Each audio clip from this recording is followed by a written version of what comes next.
this week's Fireside Chat with Jesse. I am joined today by Mike Mroszak, VP of Sales at Dedicated Financial, GBC. Thanks for joining me, Mike. Thanks for having me, Jesse.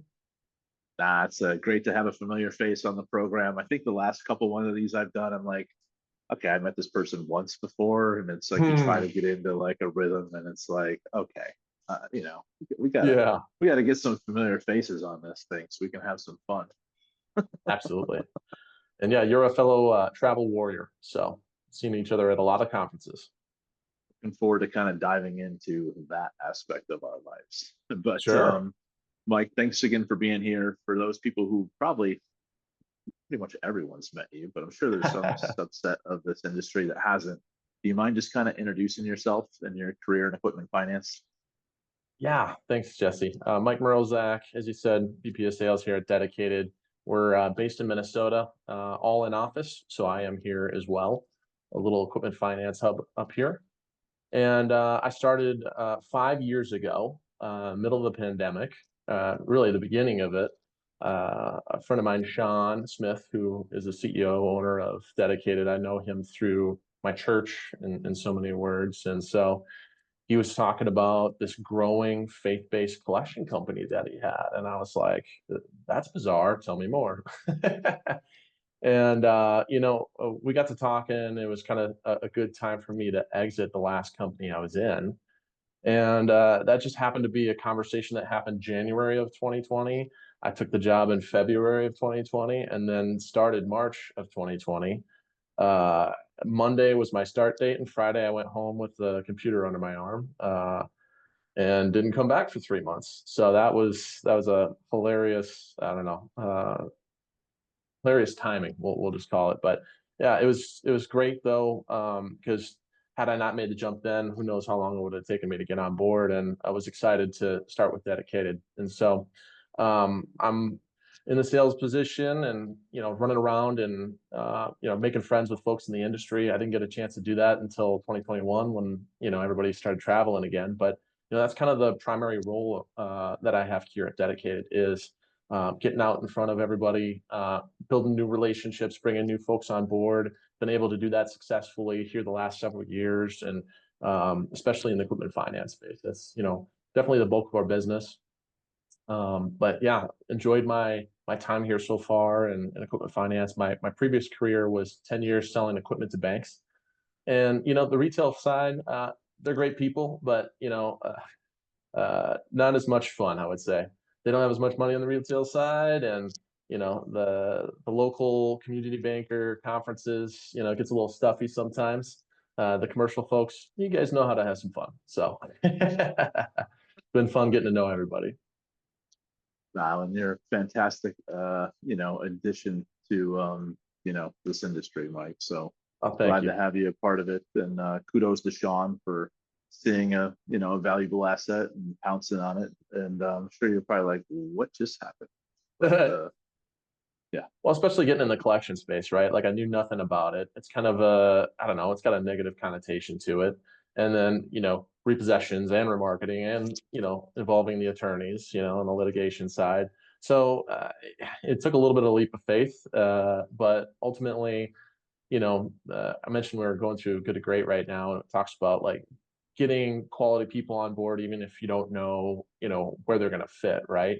And I think on the opposite side, I just looked at the company knowing that it was going in a good direction. It had a good culture and a good like moral compass on it. And so, whether I knew the product or not, I just thought it would be a great company to jump in with and see where things go. And so far, it's been, a great choice so far. So perfect. Well, perfect. Well, I guess let's dive into the dedicated if you don't mind. sure. I want to say Sean was probably one of the first 20 people I had on here. Mm, At that time, it was dedicated, I think just dedicated commercial recovery. So the name's changed correct. in the Yeah. last 3 years. I'm sure the organization, as I think we mentioned before we're recording, you're up to 85 people now.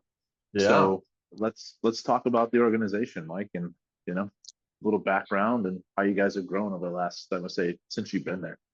Yeah, absolutely. So Sean started the company back in 2015. He was in consumer and commercial collections for, I want to say, like 15 years before that. I mean, basically straight out of high school for him. And I think he'd call it an accidental career. And, he just got so sick of the culture of the companies that he was working with at the time, as a collector and then getting into management, people jerking the staff's, salaries around and moving things and maybe not treating people the best, maybe not treating the people on the phone the best, setting up the culture very blandly. If anybody's been to our offices recently and seen anything like this, he's got a splash of color everywhere in the office now that he's kind of done his final build out of our new office. And so yeah, he just needed a change, and he wanted to get out of collections at the time, but he ended up feeling like he was being called to start a faith-based collection company and use it as a vehicle for good. And so, that's part of the reason why I liked the ethos of the company, right? I mean, it's a little bit strange, a little bit of an oxymoron thinking about a faith-based collection company, but it's got good roots. And so, anyways, he started it. Started going to NEFA conferences in 2015 and really has grown it over time, starting just trying to collect anything he can, find any equipment he can, just the roughest stuff, and really has grown from, just him and a partner of his at the time to, yeah, like you said, 85 people. And so we started as, specifically commercial collections. And then we had clients asking us, they had trouble finding some equipment. So we added a repo guy, and then we had the equipment, so we started selling the equipment. And then we heard a lot of complaints about, especially in the small ticket space, about how awful their litigation process was and their experience with that, and how delayed responses are from attorneys. And so we built a legal team that can handle all of that communication on behalf of our clients. And so the value there is, a client may have one file for a New Jersey attorney. Well, we might have 15 clients in that state that would have files for that state. So we can go ahead and manage that relationship with that attorney. It's efficient for them. It's efficient for us. We do it on behalf of our client, make that all streamlined for them, right? And so, from a collection side, we're licensed in all states that require it. We know how to collect on, from on equipment leases and equipment finance, EFAs. We know how to do the talk offs. We have capacity here for clients to be able to dump large volumes of paper. Sometimes people have inventories that have been sitting around for a while. Maybe it's been creeping up in size on them, or maybe there's folks who just like to go and sue everything, sit on the judgments, and maybe they find that that's not as effective as they wanted it to be. And there's all sorts of situations. You're laughing because you probably heard that a few times. But there's all sorts of situations that might lead somebody to need somebody like us. But we're here. It's our bread and butter, and we're here to make our clients' lives easier and really impact their bottom line in a good way. So we do all of that. I would also say, in recent years, we found that the earlier we get in the process, the easier the collections get. I mean, we've already cut our teeth on some of the most difficult stuff. So we started doing, early stage collections and first party portfolio servicing for folks. And, just simply put, like, if the internal team is not performing, or if you need to grow your internal team and you don't have room for, to put more butts and seats in your office, we got plenty here. We got first right of refusal for another 160 seat capacity lease space over next to us. We got room even in our office here for probably another 30, 40. So, we've been growing and continue to grow and are excited to do that. So, and that's, that side of our business has been growing with us. So it's an intriguing side. We're used to almost 100% contingency on things. So to actually have, an hourly piece of it too is something new for the team. So. Why not, right? Yeah. So it's been good. It's been a good ride, and Dedicated's continue to grow and do good things. I think from a cultural standpoint, many people know us. Sean is prolific on LinkedIn. And honestly, when I started at this company, he put my picture on my email, he put my picture on my business card, and It's like, am I selling real estate, dude? Like, what am I doing? exactly, exactly. And there's just posts everywhere on LinkedIn. I was like, bro, I don't even post anything on Facebook these days. Like I'm not, I'm not that guy, right? And 5 years later, I am posting all the time. So it is effective. I mean, people can remember who you are at least. Helps. But that was so foreign to me at the time. So yeah, feeling like the real estate guy or the insurance guy, right? So it's kind of funny. Yeah, I mean, we could spend days talking about kind of the whole social media and everything. Mm, And while I use it as a vehicle, it's also one of those things where I'm not like completely all in, just yeah, because I'm like, oh, it's exhausting. It's like yeah. trying to Well, put you're stuff continuing out to grow there. too, so who knows? Maybe you got a marketing guy or gal at some point that can manage that for you. I need to bite the bullet and do that. But Probably. yeah, it's for another day. Yeah, We'll tackle that's today's tomorrow's problems. problem. Yeah, exactly. But yeah, I mean, from a culture perspective, I know like Sean's big culture guy, and you Mhm. are as well. Constantly see the things you guys are doing around the office. Yeah. Um, I think that's kind of like, what is the, I guess, staff's response to that?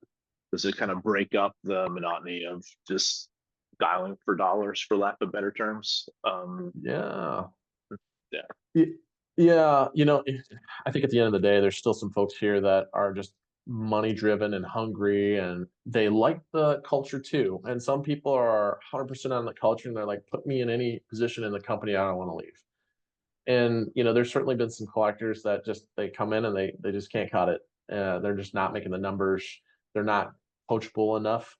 And we find a place for them in UCC enforcement or in legal administrative work or doing some other administrative tasks or moving to a different role, in one of our teams. And so it's cool to see that. And like nobody has to be the same faith background as Sean.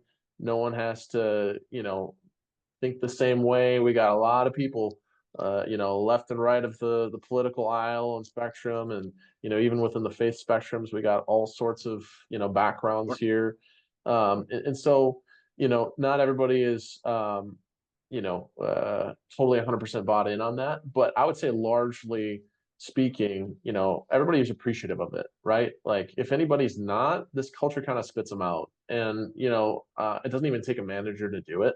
It'll be coworkers. Somebody come in and be like, "Oh, this is whatever reason this is BS or that is BS," and blah blah blah. And the people are like, "Excuse me, like I like it here. I like working here." So like they don't jump on in that and get into that kind of festering kind of like, yeah, this sucks, that sucks. It when that stops there, that kind of naturally just brings people out, and they slowly get identified, even if they're performers. We haven't. I can't think of a single top performer that's been that way. If somebody comes in from like another agency or something like that, and they're a top performer, like oftentimes the culture becomes something that they really appreciate about dedicated because Sean had said he used to feel like sometimes he'd have to shower off his work when he'd get home from some of these other agencies in his former years of work. And so it's just really refreshing. I mean, honestly, just for like a normal, office job, there's more color here. We got the standard kind of like ping pong table and foosball table and kind of that kind of gimmicky stuff. But it's more than that. It's kind of like what's the culture amongst everybody? Like, do you like working with your coworkers? We do lots of activities where we're pulling together. Sean does a monthly stand-up call or meeting with everybody, and he's kind of giving people updates on where we're going with the company. We bring in some guest speakers and stuff like that. It's an extremely expensive hour for him to do that when you add up all the hourly and salary rates and all that. But it just contributes to the overall culture and people feel understood and seen and included, and so that's part of who dedicated is. And so yeah, and it seems like almost we get asked to death, but there's always like some sort of charity drive or fundraiser or something like that going on in the office. So, the team is very welcoming of that. We get a little bit of donor fatigue sometimes. Everybody wants, to buy these cookies or donate to this or donate to that. Um, but that's just following what the company is doing. We supported 16 different nonprofits last year. We have 4 primary that we back, and we tie those to the and make that metric giving. So as one of our business verticals creates revenue, we donate it towards these 4 nonprofits. And for the first time this year, Sean put a survey out to the team and said, like, what are you most passionate about? Which initiatives do you want the most?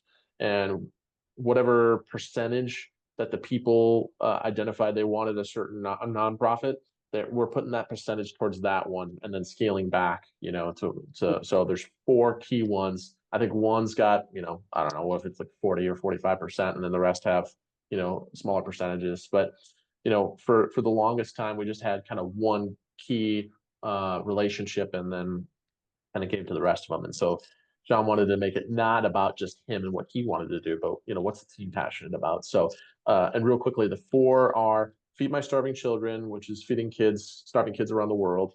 Folds of Honor, which a lot of people have heard of, but providing scholarships to families of wounded or fallen veterans. Cookies for Kids Cancer, which Robert Hornby sits on the board of, which provides childhood cancer research dollars. So these dollars help fund a specific cancer, and pediatric cancer is different from adulthood cancer. You can't just take that research and apply it down. And so that's why it's really important, but it's the most underfunded within cancer research. And then I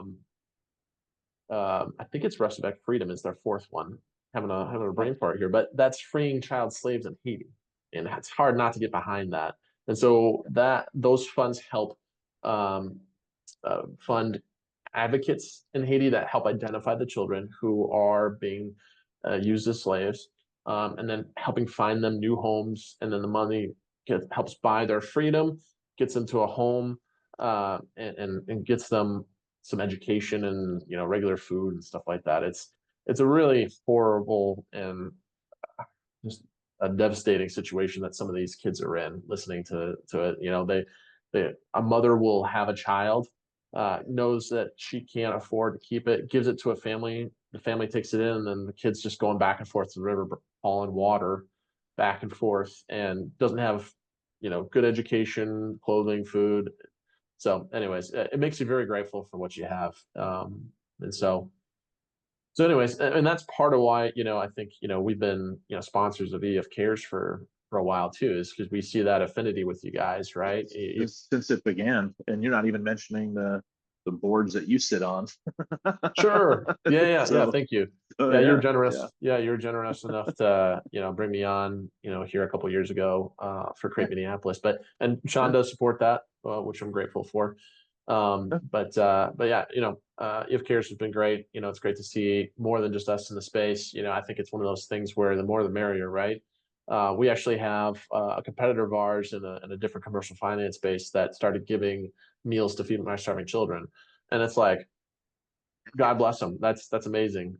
I think imitation's the strongest form of flattery, and so so our mission is business has the greatest ability to do good in this world, and we're taking steps to prove it. And I think we're close to feeding 2 million kids, right? Well, there's multinational corporations in this space that could fund that without even really affecting their bottom line.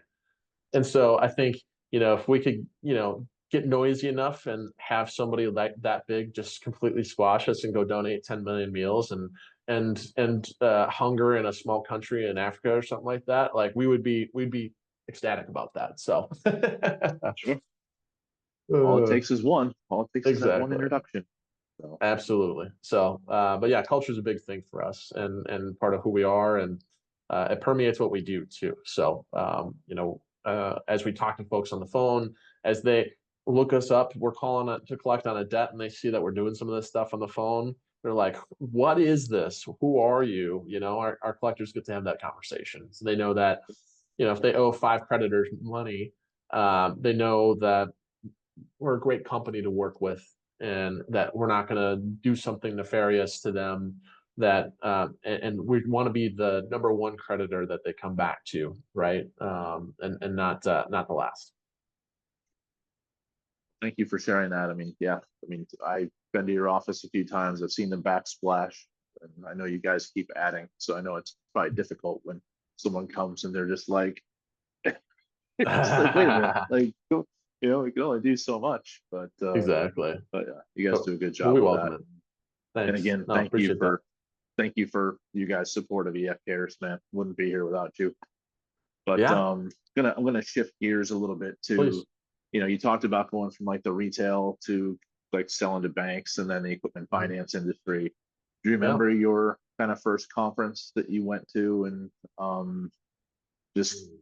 kind of the differences and kind of like, I know August 5th makes 20 years for me. Oh yeah. So you probably know why I've been in here and I'm not going anywhere. Yeah, yeah. It was sometime in 2021. So I started in March of 20. We didn't start traveling until May of 21. We went to Sean and I were looking for the first conference we can get out of Dodge to. I think for him, part of it was like wife and four kids at home and cooped up for that long. He's like, get me out of here. And he had talked to me about all this travel we were going to do, and first year he and I went. I think we snuck out to San Diego once to see a client, but so we went to a payments conference in May. But it was either AACFB or NIFA in the fall.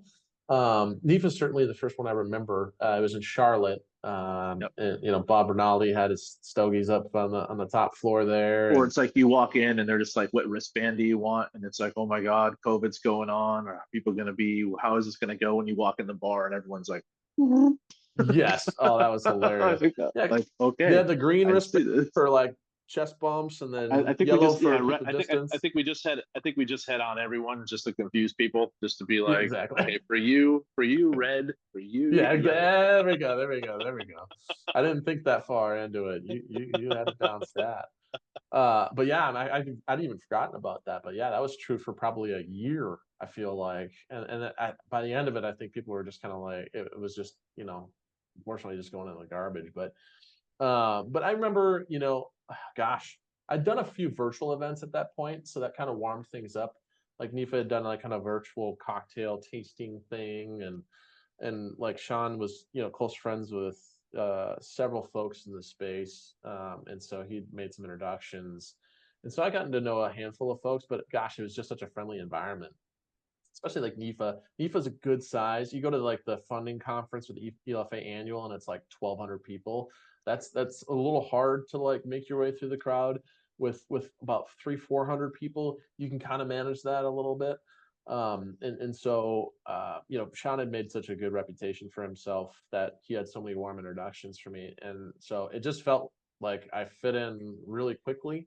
It was people are very welcoming. It's very congenial. Even the competitors, I've had competitors, recommend conferences to me and recommend me to go talk to certain kinds of clients and stuff like that. And I'm kind of surprised by that. My former career, I think we were a little bit more cutthroat.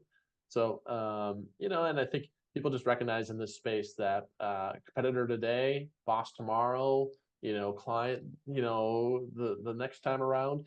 And so maybe that keeps people's, otherwise not so I great just think human. there's just enough. I think there's just enough to go around, and the scarcity mentality. It's like I've sat down before, and it's like, people, you beat me over that fraction of a basis point. I can't believe you actually try, did that just to get that deal. And it's like, Yeah, haha. And the next thing you know, it's like, well, you just did. But there's yeah, enough to go around. And what is it? Friend petition, whatever. yeah. So Frenemies. Yeah, yeah, frenemies. yeah. Frenemies. But yeah, no. So it's been really great. And honestly, we did so much travel the first couple of years that I started, that I just saw everybody everywhere for the, like 2 weeks apart for, spring, and then 2 weeks apart for fall. And they kind of became my new friends because I was traveling so much, and then getting back, doing laundry, trying to go to the gym, and then I didn't see my friends back home in Minnesota. I just saw my new friends on the road, and you're doing cool things with them. You're going on. you're golfing at great places, you're going to great restaurants, you're seeing cool activities. Everyone looks at me, they're like, is it really work? And I'm like, actually, it is. Yeah. Like, believe it or not, it is. However, I get paid to have fun, but that's just what we've, put our positions we put ourselves in. So, Yeah, there's a few folks at Dedicated over the years that have been, and they haven't made these comments to me, but I guess they go on. They're like, you know, sort of jealous that we go on these trips and do all these things, and they feel like maybe that they see the pictures, but they don't know the work that goes behind it. They don't see us getting up at 7 in the morning and going until all hours of the night, and then doing that 3 days in a row, coming back to work the next day right off the plane, and then working, and then you know going into the weekend knowing that you have to catch up on all your adulting to then get back to work on Monday, and then do it all again that next week. Like, there was a couple folks that went on trips with us that were just, I think Sean was testing them out, and we just needed extra people at the booth and stuff. And they were like, "Oh my God, I couldn't do that. Like, I wouldn't want to do that. Like, and like, frankly, like most of the time we're spending inside of a hotel, conference room or something like that. We may be in Tahiti or Hawaii for all you know, and you wouldn't know it. We take a few pictures outside for social posts or something like that, and certainly you have some evening activities or whatever. But you're working. You don't necessarily get to enjoy the places. And one of the things that I quickly started doing was making sure I booked my plane for an extra day or something, so I could at least say I explored the place. So well, you used to be able to get away with that. Now that you're a married man, you know, it's just throwing that out there because I used to do the true. same thing too, right? Then Yeah, all of a sudden it's like, wait, there's kids, and there's this, and there's that. It's like, yeah. Yeah, I had a little foresight that this was coming, and Crystal's great. I think she wouldn't mind if I, spent an extra half day or something like that. But I'm definitely not staying a whole week or a whole weekend. And once kids are in the picture, that's going to be out the window. But my hope is that there's going to be situations where she can join me. I went to the Alpha Credit and Collections last year, and she flew on like Thursday or Friday. And so after the event was over, we checked out hey, Philly for the weekend. take advantage of it, right? I mean, Yeah, that's some of the advantages you get to doing some of these things is you're in cool areas. yeah. I just try doing it on the front side because you're so wiped by the end. The last thing you Oh, want to do is pro have to tip. have to give somebody else attention on the backside of the trip. It was like, Yeah. what? What are we doing? Yeah, no, Okay. no, fair. Yeah, and one of the things I end up liking to do too is, I mean, I get back and I just want to hammer out the follow-ups. I want to hammer out the notes. I don't really want to sit on that for a week because it's in my mind fresh, it's in their mind fresh. You get to it 2 weeks later, they're on to the next thing. So I mean, you got to strike where the iron's hot. Nailed it. You nailed it. Sales tip right there. Anyone like watching this? It's just like that, and it's the personalization that you have too, right? I mean, you're Yeah. memorable. I mean, you have something that it would take me 10 years to probably grow on my face. You And it have would be something that like, I can't grow on my head. yeah. Trade-offs. Straight off. That, and I think mine would probably be like 5 different colors. So I'd be like, okay, can't do this. But but no, it's just if you sit on something, somebody else isn't sitting. Mhm. So you gotta move. You gotta move quickly. Exactly. So, no, that's a great pro tip though. I might have to think about that.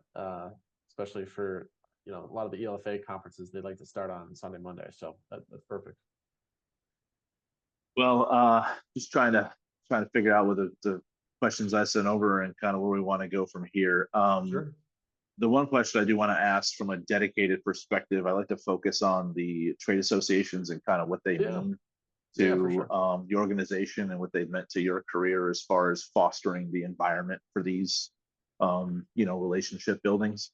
Yeah. So just what are your thoughts on, I guess, ELFA and NEPA? Because that's where I see you the most. I think maybe even AACFB, and I know there's a handful of other things that, I mean, there's Yeah. other things you go to that I haven't Yeah. been to before. So Yeah, I can focus on those two though. I mean, we're not going to AACFB as much anymore. There's just so much overlap between them and NIFA, right? Yeah. But I would just say, like, from a big picture perspective, the trade associations are huge, right? And especially from like a relationship standpoint, from I would say a long term career building standpoint, you're going to be able to talk to that more than I am, 'cause, I'm 5 years here, and not planning to leave anytime soon. So, but I have to imagine like 20, 30 years down the road, I may be at some other company, and like this is the prime way that you're going to end up, meeting those people, being able to suss out people's character, understand what their fit in the industry is. I've learned a lot just having conversations with people that I wouldn't be able to learn in the doors here at Dedicated, just because those people here don't have that kind of knowledge. So I've learned a ton about the industry. And frankly, there's something to be said for just having friends. Like I think about like for the first couple, 2, 3 years of travel where I was traveling all the time. I think I saw Sean McKenna at most of those events, all the equipment finance events. And so he was a fast friend, a friendly face. And so among many others, um, Sean at Least Path and many others. Um, but yeah, it's there's a friendship thing there where that makes it easy to get to that conference and be able to bounce around, and you have some serious conversation, you joke around a little bit, you talk about some things. But I mean, you can't win it all on your own. And sometimes people will point you in the right direction, or they'll clarify things for you, like, and you find out, wow, that's actually not a great target, or maybe I don't want to do business with those guys, or something like that. You find those things out through relationships, right? And I'm very active with NIFA. I've been on the membership committee here for the last 4 years. Did 2 years with the Rising Professionals Committee. I'm chairing the membership committee this year. I'm part of the fall NIFA Minneapolis conference planning committee this year. Laverne's heading that up, and so you get a lot of experience, and you get to know people through that. To the point where there's several folks that I can just pick up the phone and say, "Hey, I got a question for you." And it's not like, oh, you're this is an annoyance. It's like, no, my buddy Mike's calling. Man, set things aside. I want to talk to this person. Like even so, like I think of like Jamie Haver. So when I got when I proposed to Crystal, I found out that Jamie, her, I think her sister or cousin, I think her cousin lives in the UK and had just traveled to Spain and had all these recommendations for me. So she connected me to her, and we talked. And I mean, it's just like all of this stuff, right? And it makes it a lot of fun. I would say that, if for whatever reason I left this industry for a different job or something like that, and it just was too good and I had to leave, there would be a bunch of people that I would be sad to not hang out with anymore. And there'd be a bunch of people that I would still stay in contact with. These are, real relationships. They're not just fly by night. And like, it's fun because now as I look at traveling different places, I'm like, who are my equipment finance buddies that are in this state, man? Like, who can I go see? Uh, Not didn't work out for the honeymoon. I felt like that probably would be a bad choice to do some office visits, but maybe for future trips. What are you talking about from a tax perspective? You visited clients. Come on, man. Good point. Good point. Good point. Another pro Pro tip tip. there. Okay. Pro tip. All right. Pro tip. I got Pro two of them now. tip. That's awesome. Thanks for sharing, Mike. So I ask Uh-huh. everyone that comes on the program to give me a little fun fact about themselves. So Oh yeah. outside of work, what do you enjoy Yeah. doing? Yeah. Yeah. So I guess my fun fact, I was trying to remember because you asked me this when we did the Create Minneapolis thing. I don't remember what I said. But I was born on an Aleutian island called Adak in Alaska. And my dad was Navy, and that was a naval communications base at the time. And so I don't remember much of it, but I've since been back to the mainland of Alaska back in 2021. But so that's kind of a unique fun fact. What I like to do outside of work stuff is, maybe no surprise. I love hanging out with my friends. I love being sociable. I love going out and trying new restaurants. I'm a big foodie. So I got a lot of, you pull up my Google Maps, I got little icons everywhere. I got my favorite old fashioned, my favorite breakfast sandwich, my favorite burger. I love that kind of stuff. Crystal and I have some stiff competition with each other over some cribbage on a regular basis. I practiced martial arts for most of my life, so I'm a second degree black belt in Taekwondo. I would love to get back to that. I think I'm getting to that point now where I can justify it again. Just gotta get settled maybe in the gender a little bit. But spent most of my life in the gym, at least working out a few days a week, and then I love to travel. One of the things I did a lot of in the last few years here was travel, all the extra points, and staying long weekends, and yeah, I knew my singleness was kind of waning, so I I did some international trips here over the last few years too, which kind of added to the craziness. Fair. It's fair. Well, thank you for sharing. Just throwing this out there, the guy I interviewed earlier today is a seventh degree black belt. Dang. In what? Right? I just mixed martial arts. Like, Dang. like It's a what are dangerous you? man. And when you're in, are you going to be at the Denver conference coming up? No, I'll be in Marco Island. Okay, I'll introduce you to him there. Please. But I was like, seventh degree. I'm like, he has That's 40 a years of commitment, man. training. I'm like, holy. No. Okay. There's some really dangerous people out there. And now with like the advent of Brazilian Jiu-Jitsu and, mixed martial arts proliferating, you could come across a 150-pound guy and he could be the most dangerous guy in the room. Very unimpressive looking, and he could crush your soul. It is really funny how that's the reality these days. Uh, so my last question I have for you Yeah. is, why should someone want to do business with Mike Mroszak and Dedicated? Yeah, thanks. Yeah, number one, at the end of the day, we do a great job. So from when I started till now, and not all my efforts, but we've grown from 30 to nearly 90 employees, and you don't do that by accident, right? We've done business with most of the NIFA members, and increased our involvement in ELFA, and excited to do more work in that space now as well.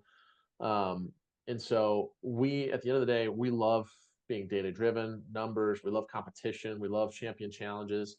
When we can get clear data and fair shots at paper, we perform, and we really like those opportunities. And we're excited about making an impact to our clients' bottom lines. Beyond that, for some of you, kind of obvious, but we have a 5-star Google rating, over 1,700 reviews, A+ BBB rating. We've been NIFA members since 2015, Alpha members since I think late teens, maybe 18, 19. And we're very active in the space, right? We're a known entity. We got nominated by and awarded by the Monitor the last 3 years for best companies in equipment finance. Like, we're a very a low risk third party partner, right? And very compliance driven. We want to be your long term partner. 10 years from now, we want to still be partnering with you, right? And so between that, getting the job done, low risk, and then the kind of the cherry on top is our giving, right? Again, we want to change the world through business.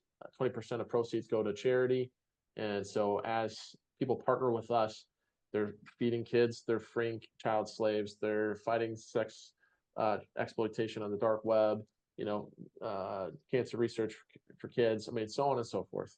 And we're very excited about making that impact, and hopefully, through partners like you guys, spreading the word about doing good in the world. So that's what I would say. Excellent, Mike. Well, I really appreciate your time today, man. It's good to hear a little more of your background, and look forward to seeing you. It'll be at NIFA, because I think that's 2 weeks before Marco out. So You got it, sir. see you there. Thank you very Awesome, much, man. man. Appreciate your time. Thank Thank you you. so much. Absolutely. All right.